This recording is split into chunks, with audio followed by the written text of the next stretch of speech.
Okay, so now we're going to do the law of sines and the law of cosines, which are, they allow us to solve triangles that are not right triangles. Okay, the word for that is oblique triangles. And, you know, since it's going to work for any other angle, actually these would work for right triangles too. So we're going to use the law of sines and the law of cosines to solve oblique triangles. Now, I just did this last class. And what I found was, you know, with the formulas, which I'm going to give you the formulas, we weren't having a lot of trouble with it. Most kind of liked it. We're doing okay. But there's a lot of calculating, a lot of clicking on the calculator. And I think it's best if I don't put up the U-tries. You know, use my examples as your U-tries. Just go along with that, and that'll be the classwork. Because if we try to do a U-try for every different kind of example, I think there won't be much time at the end to do a quiz.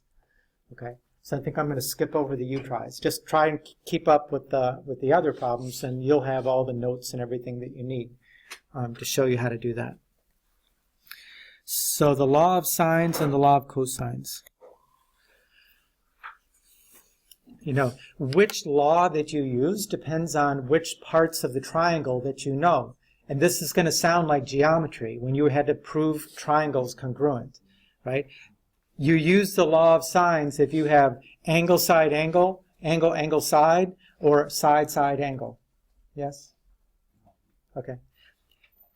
You know, remember what that means. Angle, side, angle means you know two angles and you know the side that connects them, the included side. Angle, angle, side means you know two angles and another side, not the side that connects them. Right? Side, side, angle means you know two sides and an angle which is not in between those two sides. Right? You use the law of cosines if you know side, side, side, or side, angle, side, meaning the included angle.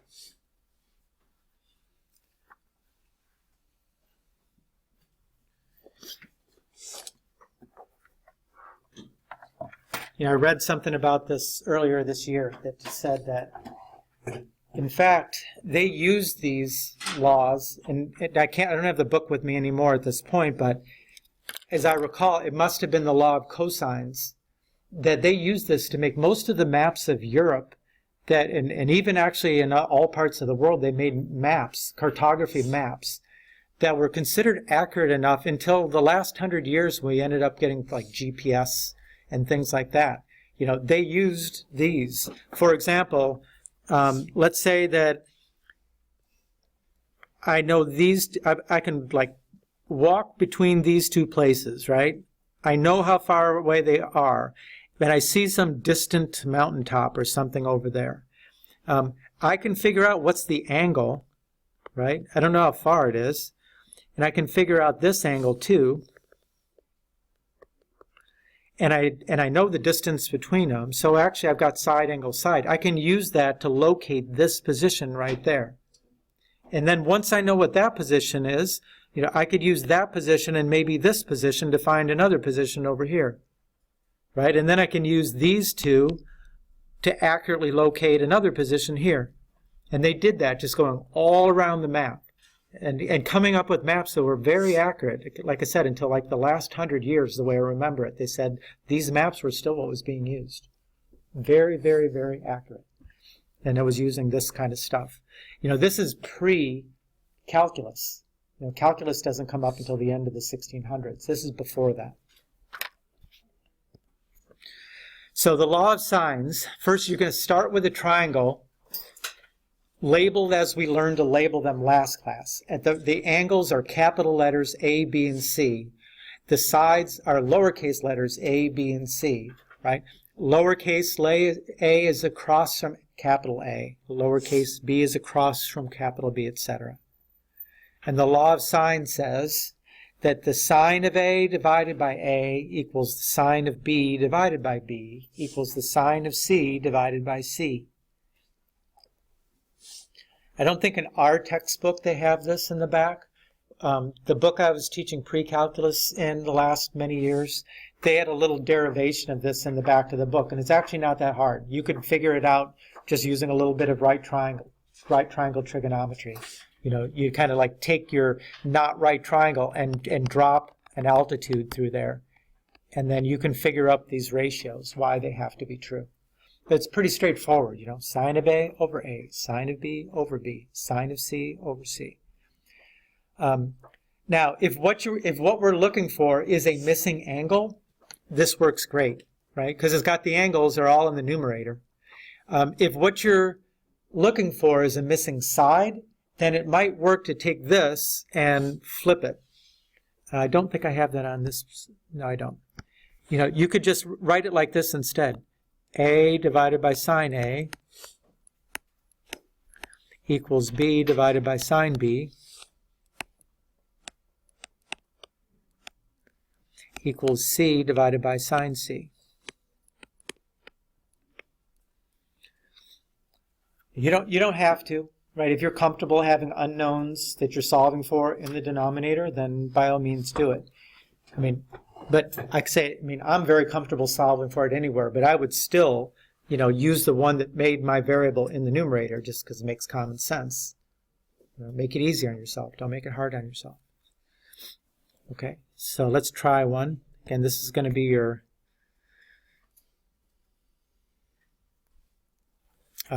example. Your U-try comes along with it.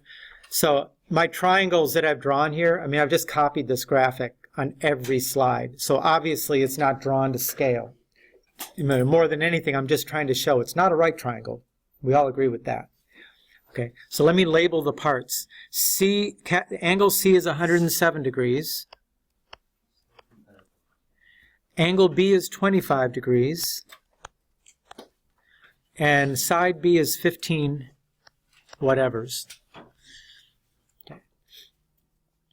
Okay, now we need to solve for the missing parts. Okay, well the easy thing is let's solve for angle A. How do we solve for angle A?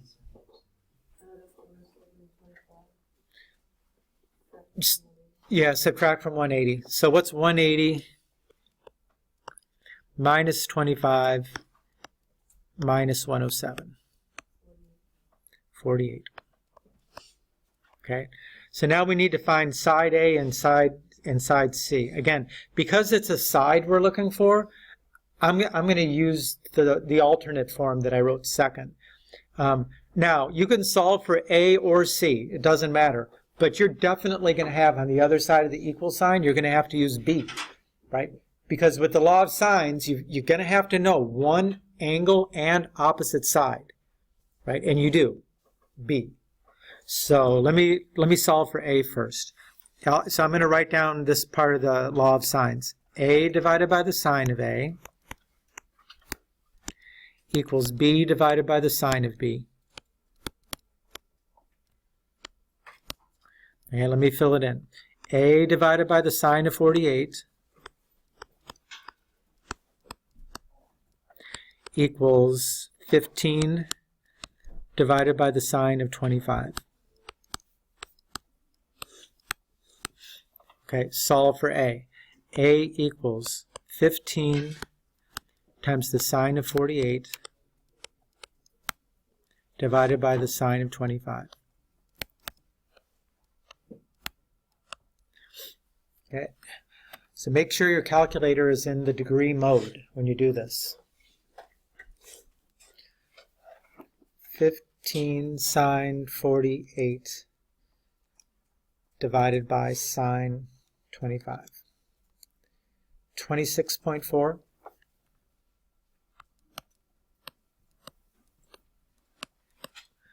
Right, so now I know that A is 26.4. Now, could I use Pythagorean theorem to find side C now? Why can't I use Pythagorean theorem? Because it's not a right triangle, right? So with a right triangle, you could. Once you knew that second side, you knew the third, right? But now we don't. So we're just going to have to do it one more time. So let me make it C divided by the sine of C, and I'm just going to fill it in. C divided by sine 107 equals 15 divided by the sine of 25.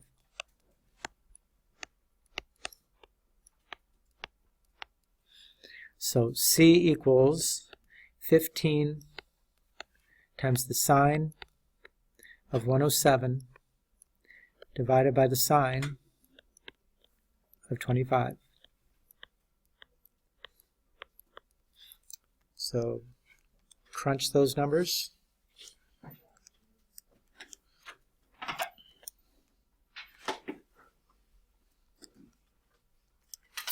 Again, 33.9.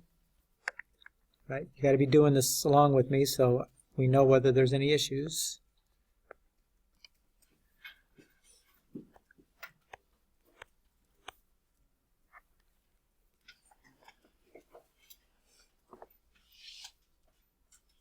Any questions?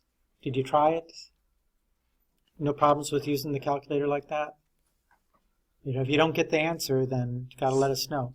You know, for example, like when I'm doing, if I do 15 times the sine of 107, it automatically puts a left parenthesis around that 107 that you need to close off before you do the divide. Otherwise, it could put that stuff you're trying to put in the denominator like inside the trig function on the top. You know, nobody's done it so far, but that would be a source of an error. Okay. So this one we got angle C and angle B were given, and then side B. So this was actually the angle side. It wasn't the included side. It was like that. Okay, let's do another. And this says you try, but I'm just going to be doing it along with you right away. So let's label these. A is 51. B is 44.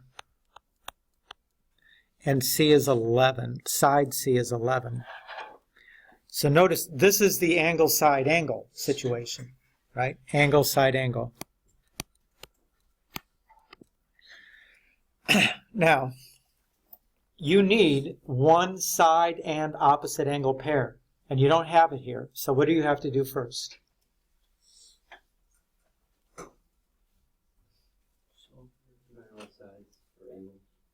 You just find the third angle. Since you've got two angles, you know, that the easy is just find the third angle first. Right? 51 plus 44 is 95, so that should be what, 85 degrees? Right? 180 minus 51 minus 44 is 95. It's 85, sorry. 85. So that's 85. So you had to have one side and opposite angle. Now you do. It's C and capital C, right? You've got them both. So now you take your pick. You know, solve for A, solve for B. I'll start with A. A divided by the sine of 51 equals, and we got to use C now. That'll be 11 divided by the sine of 85.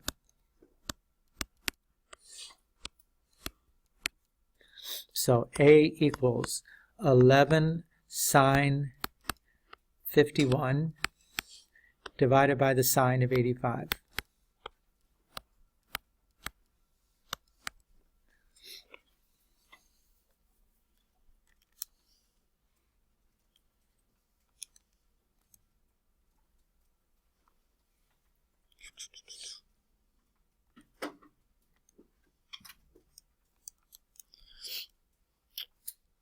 .58, I'll call it 8.6. Does that look right? Okay, so that's 8.6. 8.6. Okay, now we're going to do B. Same way, plug and chug, right? B divided by the sine of 44 equals 11 divided by the sine of 85. So B equals 11 sine 44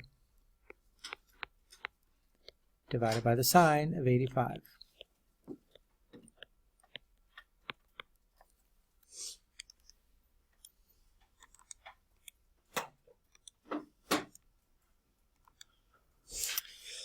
.7.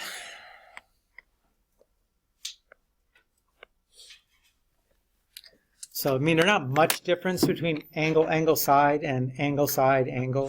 Because once you know two angles, you know three anyways. And so you're really almost the same starting point. Okay. Where these things get complicated, and this is for the law of sines, is if you have the side, side, angle situation.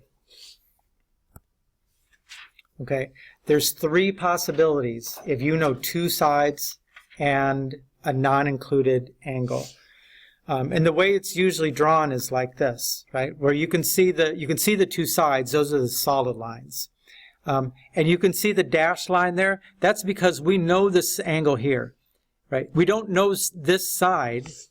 I don't know this side. I don't know how far it extends, but I know how much the angle opens up, right? So I know that side, and I know this side and this side.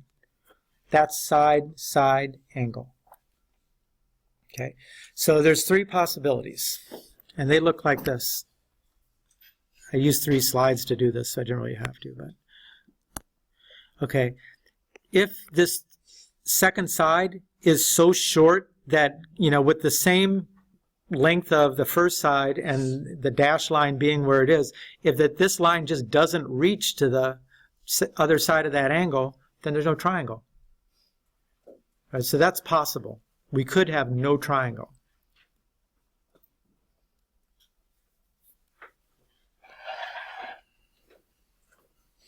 The second possibility is that actually the side could be long enough to reach the other side, like about, you know, let's say that it reached right there. Okay, there's a triangle. Well, with that same length of side, I could move it over here and make another triangle. So it's not really determinative, like which one is it, right? This side is this side on the right there. It's the same length if I put it there or there, right? It reaches the other side, that dashed line in either case. So that's 2 possible triangles. That's called the ambiguous case, right? Which is a little more complicated to solve for. You have to solve it twice because you really don't know which is the right answer. And the third possibility is that this side is not, it's long enough to reach that side there, but it's too long that you could like swing it over on this side and create a triangle there, right? Like it's all the way over there. You look at how long that is. If I was going to swing this to the other side, it'd be like over there. That's not a triangle. So it only can connect up in one place and make a triangle. There's one triangle. So you can have 1 solution, 2 solutions, or no solutions. Okay, we're not going to do the 2 solutions. Okay, we're not going to do that. We are going to do the no solution case because it's not that hard. You know, if you know how to do any of the rest of this stuff, you'll see where it comes into play, where you're supposed to see that it's no solution. And it's kind of important to the trigonometry that we're doing to understand that part of it. Okay, so let's say I start with this triangle here. A is 115. Oops, let me undo that. Marker, A is 115. Little a is 20. Little b is 11. So notice this is the side-side angle, right? The 20 is a side. It's consecutive with another side, and then there's the angle. It's not the included angle. Side-side angle. Okay, so we're going to try to find the missing sides and angles here. Remember, for the law of sines, you're going to have to start with the fact that you know one side and opposite angle. And which side and opposite angle do we know here? The A's, right? We know the angle A and the side A. So that's going to be the right side of the equation. The left side, you take your, actually, no, we have to solve for what first? No, we have to solve for the angle B because we know the opposite side, right? So we're gonna use this. Sine of B over B equals the sine of A over A. So the sine of B divided by 11 equals the sine of 115 divided by 20. Okay, now sine of b equals 11 times the sine of 115 divided by 20. So let me put this in the calculator so you can see it. Somebody asked this in the last class, and it might come in handy. If you didn't know how to do this with the calculator, it might be kind of handy, okay? So let's say I'm going to do this calculation. 11 times the sine of 115. Make sure I close off that parenthesis and divide by 20. Right? And I get a decimal. So let me write this down as I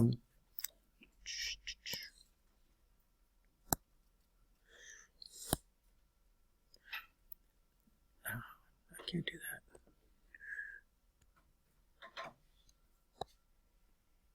Okay, let me write this down as 0.4985. Just because if you're going to write it down like this, you probably need a few more significant digits than you'd normally do. But now, how do I solve for the b when the capital B is an angle inside of the sine function? This is part of the quiz today too. How do you solve? You use the inverse, right? So the b is going to be the sine inverse. You want to move? Okay. The b is going to be the sine inverse of 0.4985. Okay, in the calculator, right, if you don't know how to do this, then just watch, right? I'm going to go second, sine inverse, and then I'm going to hit second and the negative sign down here. You see above that, it says A and S for answer. So it's going to put the last answer that I got when I hit enter. Without me having to enter it at all, it'll put that in there if you didn't know how to do that. So second sine inverse, second answer, enter. And there's my angle, 29.9 degrees.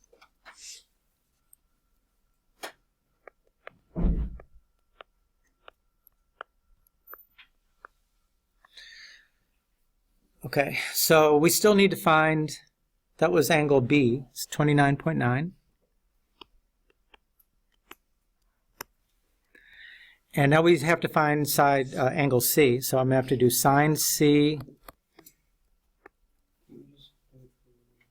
Oh, yeah, you're right. Now we can just do 180, since we got the first two. So 180 minus 115 minus 29.9 equals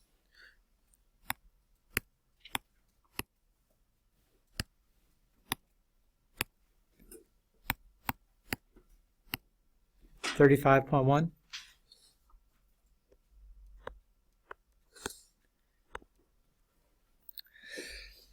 Okay, I mean, there is one check.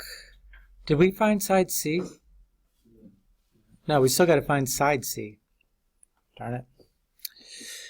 Okay, so now we find the side C.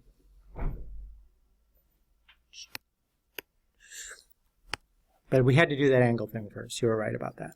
Okay, so the sine of C, that's not the sine of C. I want to do side C.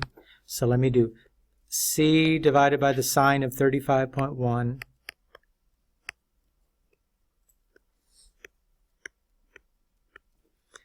equals, and now I can use whatever, so I'll use 20 divided by the sine of 115. Right, so C equals 20 times the sine of 35.1 divided by the sine of 115 equals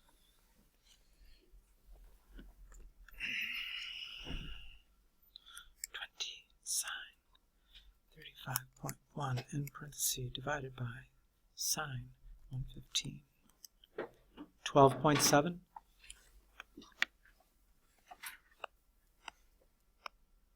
Did we get that? Okay, the last thing to say is that sometimes, if you want to check your work, as much as you can check it. One thing you can check pretty easily is when you solve this whole thing, did you end up with the largest side across from the biggest angle and the smallest side across from the smallest angle? Because we know in geometry that has to happen.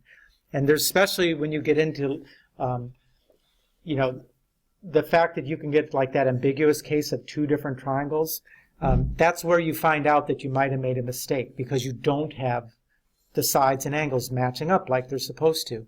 Like in this one here, the largest side is 20 and the largest angle is 115 and they're across from each other. That's good. And the smallest side is 11 and it's across from 29.9, which is the smallest angle. So it's a good check. Just if that's not true, you know it can't be right.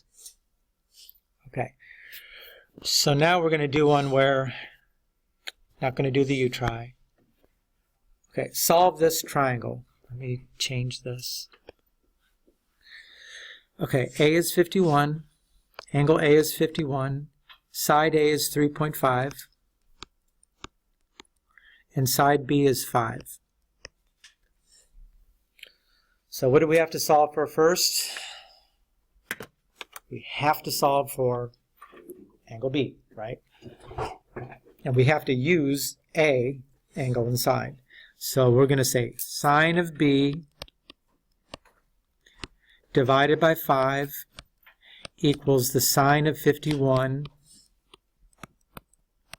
divided by 3.5. So sine of B equals 5 times the sine of 51 divided by 3.5. Okay, now I'm going to do this in the calculator in front of you. 5 times the sine of 51 divided by 3.5. Okay, 1.1102, right? So B equals the sine inverse. Okay, so take the sine inverse of that.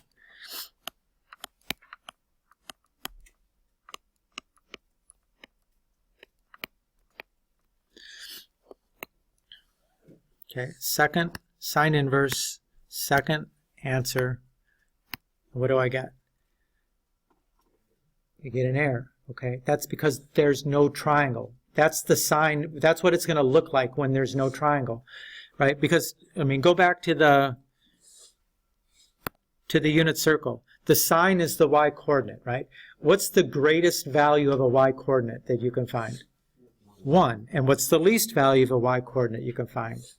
-1. There's no way you could have a sine of 1.11 whatever. It can't happen. Sine never equals that. So that's, if you've got a triangle where the sides and angles don't match up, it could not make a triangle, then you're going to get to this step right here, and it's going to give you an error. And that's how you know that it's the no triangle case. Okay.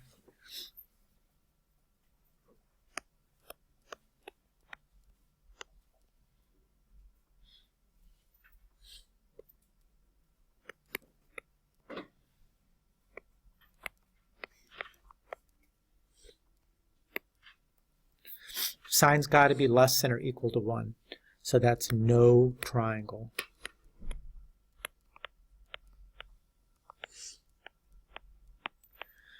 So make sure if you get it, like you're solving a problem and you get to that point, you got to say that. No triangle. I know what this means. Don't just write it down, Say, what does it mean you get an error? Maybe you just think you made a mistake on the calculator. No, you didn't make a mistake. Okay. So that is the don't do that. That is the law of sines. Okay, now we're going to do the law of cosines. Remember what we said. The law of cosines is good. The law of cosines is good if you've got side, side, side, or side, angle, side. Right? Well, in this particular case, here's the formula for it. It's all involving A, B, and C, lowercase and uppercase letters. Everything's that.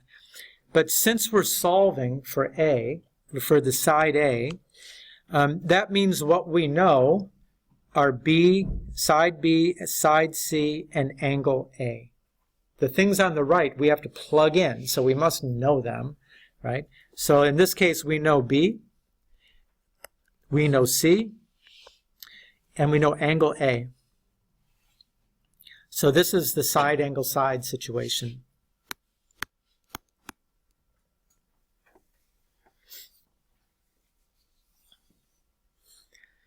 Now, what if, for example, what you didn't know was what if it was side angle side, but you didn't know side B? Well, then the formula would be a little bit different, right? Then you'd have B squared on this side equaling A squared plus C squared minus 2AC times the cosine of B. And what if you didn't know side C? Well, then again, you'd have a slightly different variety of this, right? C squared equals A squared plus B squared minus 2AB times the cosine of C. Right? You can see that the side A that you're solving for is across from the angle that you know.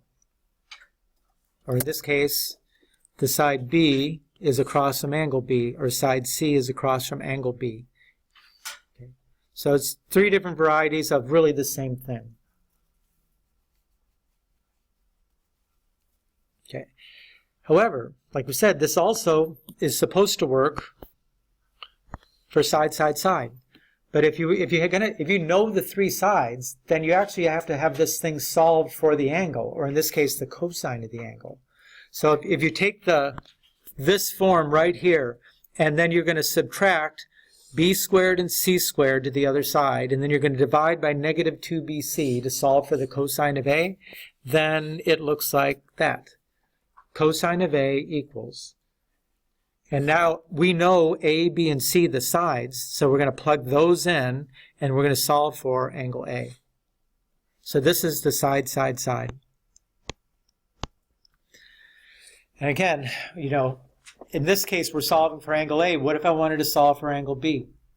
Well, then I would have to do it just a little bit different, right? And give you just another version of the same thing would be cosine of B equals A squared plus C squared minus B squared divided by 2AC. Or if I had to solve for angle C, it would be cosine of C equals A squared plus B squared minus C squared divided by 2AB.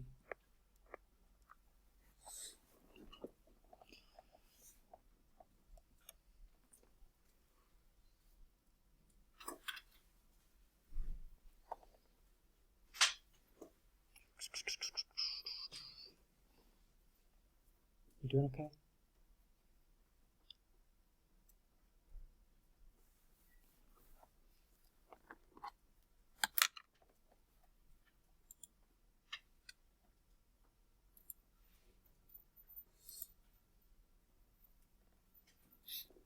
Okay, we're ready? Emma? Okay. All right, so let's go this. Come on. So let's see, this is going to be one which is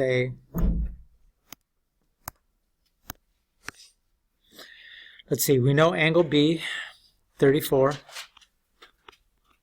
We know side A is 11. And we know side C is 14. So that looks like it's the side angle side variety.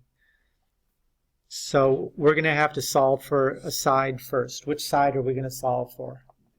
B, the one that's across from the angle that you know.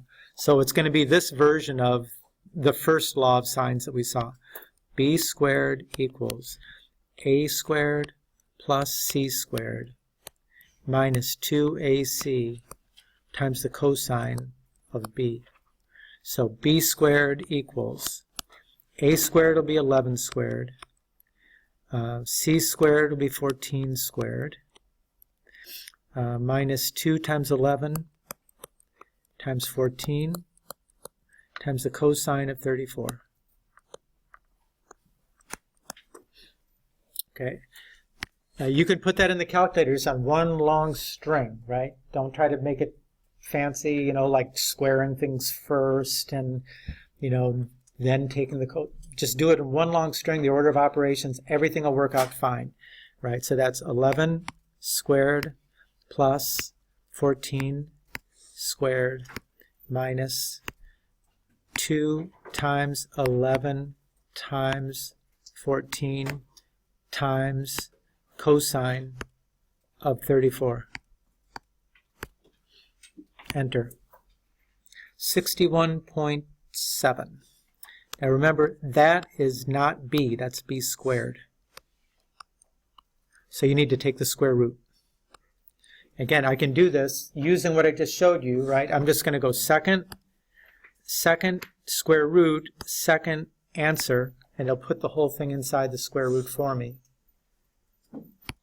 And it looks like this side B is actually 7.85, 7.9.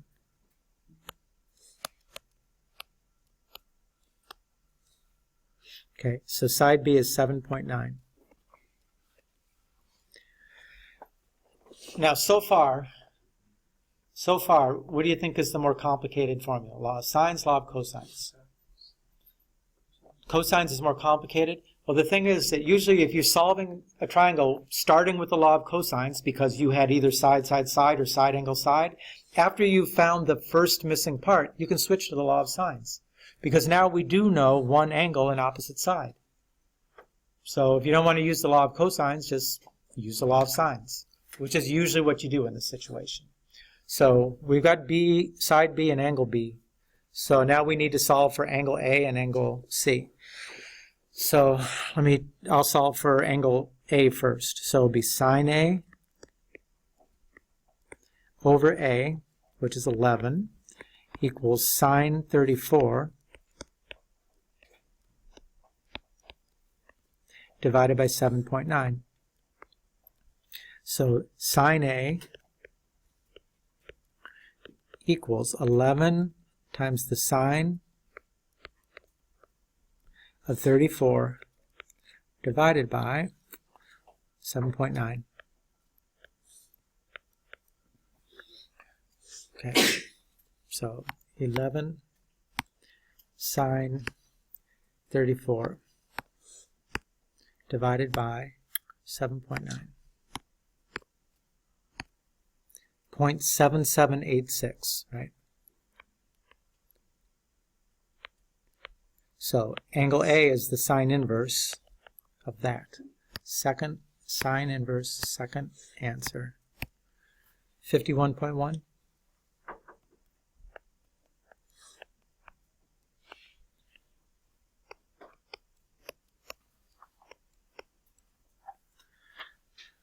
Okay, so we got one more missing part. Angle C.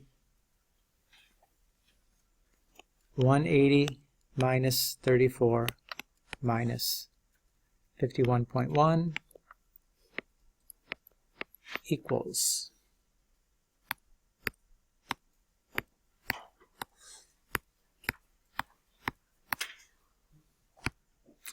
94.9.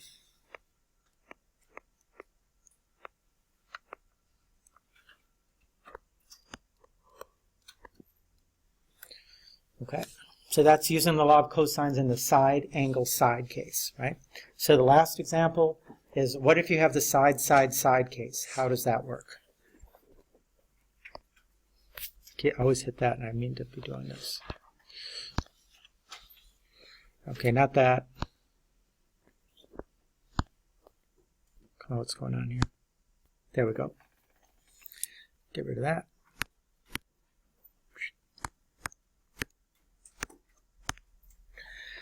Okay, I'm going to label these sides. A is 12, B is 27, C is 20.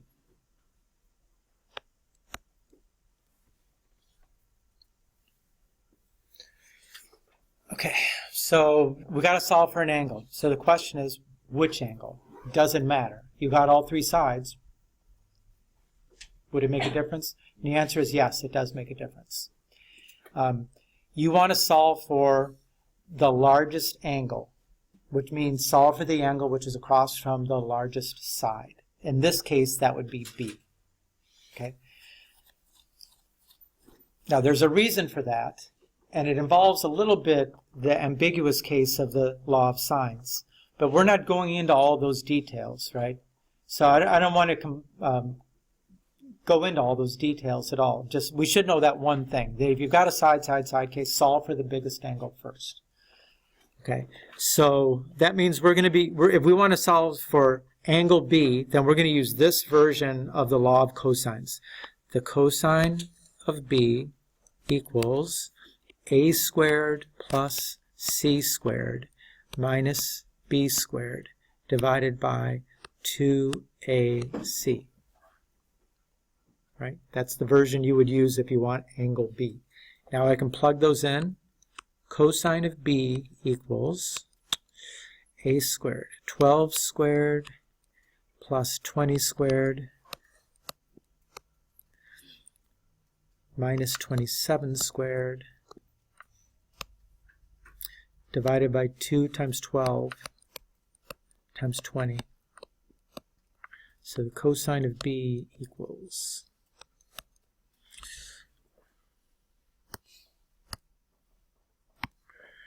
12 squared plus 20 squared minus 27 squared divided by 2 times 12 times 20.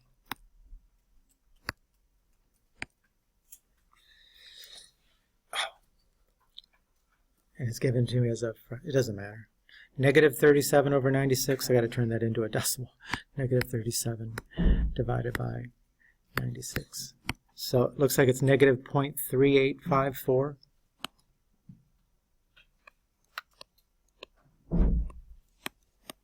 Okay, now even with what we know now, you know, with the unit circle especially that we just did, what does that tell us if the cosine is negative?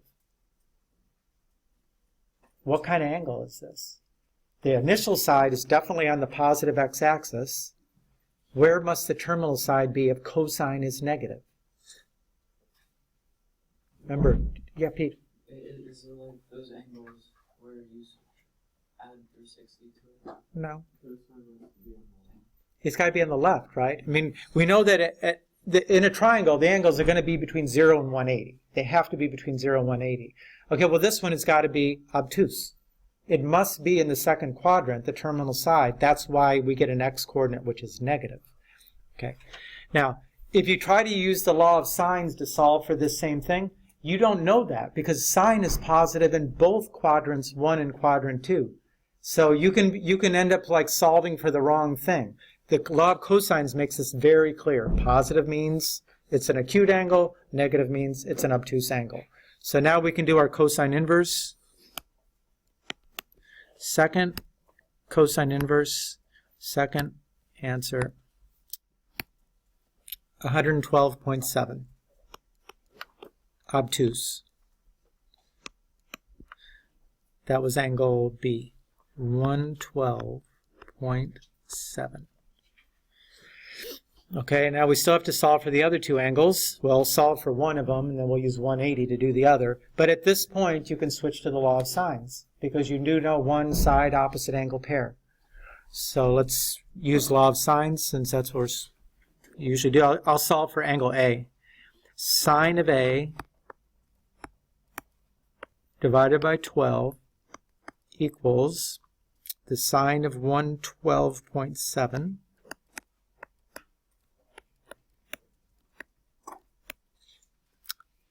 divided by 27. So the sine of A equals 12 times the sine of 112.7 divided by 27. 12 sine 112.7 divided by 27. 0.4100. So A equals second sine inverse second answer. 24.2.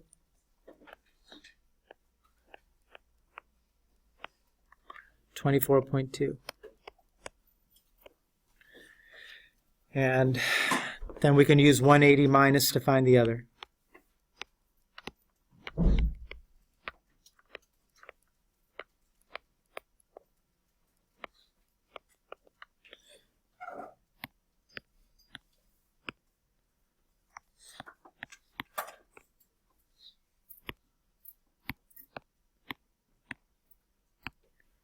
$43.1.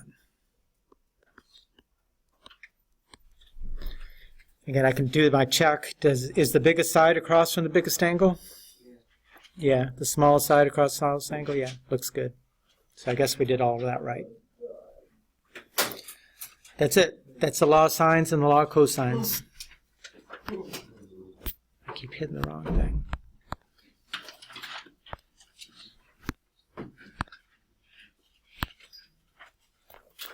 There's your homework. You want to write that down?